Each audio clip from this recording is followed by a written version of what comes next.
Сәлем достар, менің арнама қош келдіңіздер. Кинодағы түнек әміршісі Малефисент костюмының жасалу жолын көрсететін боламын. Бірінші мүйізді жасап бастаймыз. Ол үшін біз қағазға осындай мүйіздің суретін шаблон қиып алатын боламыз. Және оны фетрге 4 данасын сүріп қиып алатын боламыз.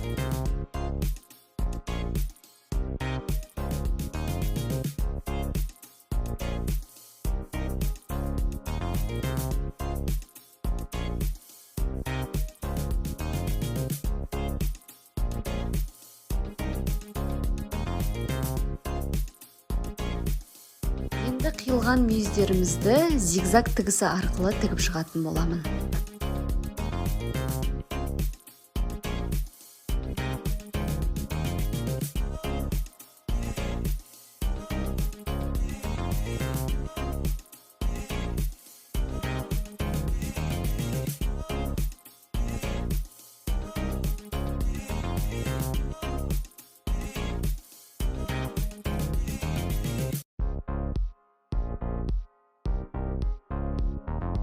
Мүйізімізді келесі бетіне ауыстырып, ортасына мақта, синтефон немесе мен сияқты үйдегі қалған қиынды маталарды салуға болады.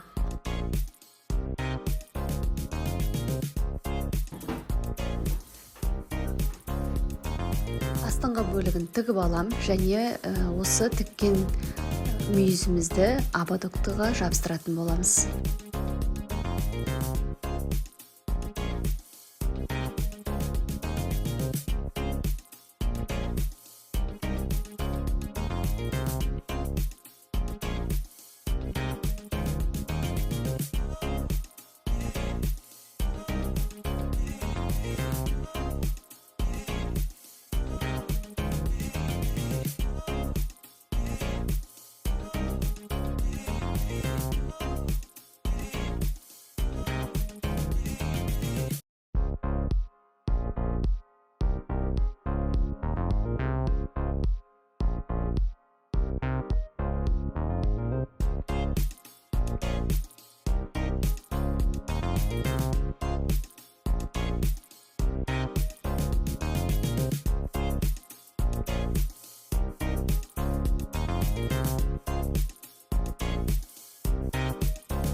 Осындай қара матаның үшбұрыш етіп қиып аламыз. Өзіңіздің бас өлшеміңізге байланысты қисаңыздар болады. Және жиектерін бір қайтарып тігіп шығамыз. Бұл жерде біздің резинкамызды ортасынан жүргізетін боламыз.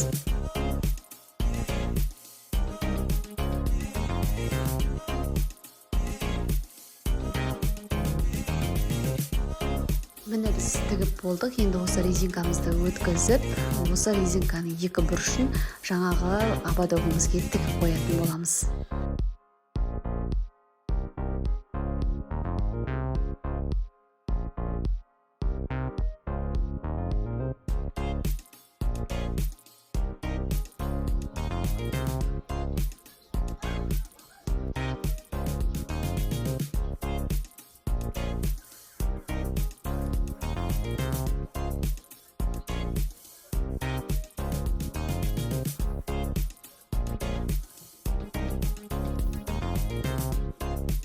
Енді алдыңғы бөлігін жасайтын боламыз. Үшбұрыш қылып келтіріп, екі шетін мүйіздерді қара ине жіппен тігіп тастайтын боламын.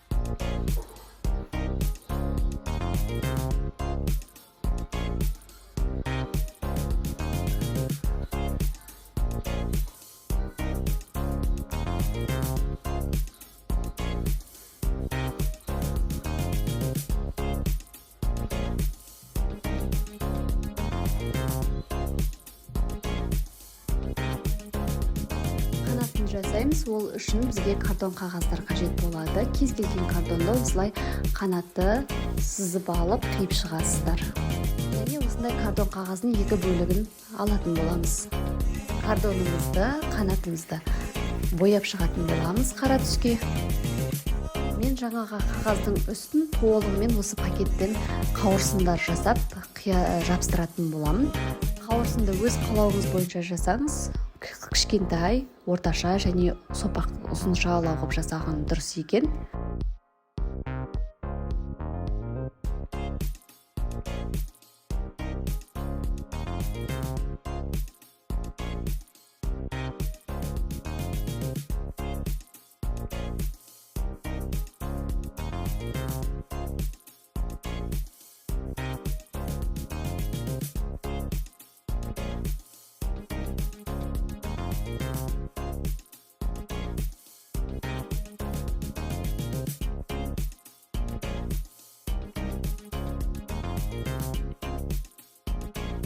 Енді екі қанатымыздың ортасындағы арқасын жабыстырып аламыз. Ол үшін бағанағы екі қағаздың бірін астына клейлеп аламыз және резинка қадайтын боламыз. Біздің қанатымыз рюкзак, сумка сияқты арқамызда ілініп тұрады.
Міне біздің қанатымыз осылай болып шықты. Мен артыңғы бөлігінде краскілеген жоқпын.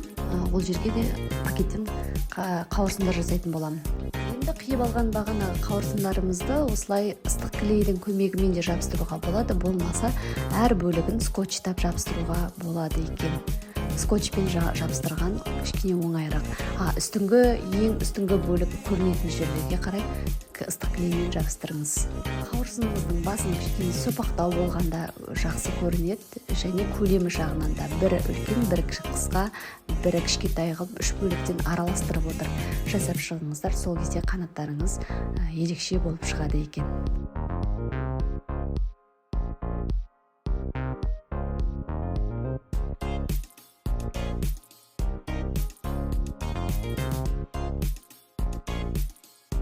Костюмым осылай болып шықты. Сіздердің керектеріңізге жарасын. Арнама тіркелуді ұмытпаңыздар.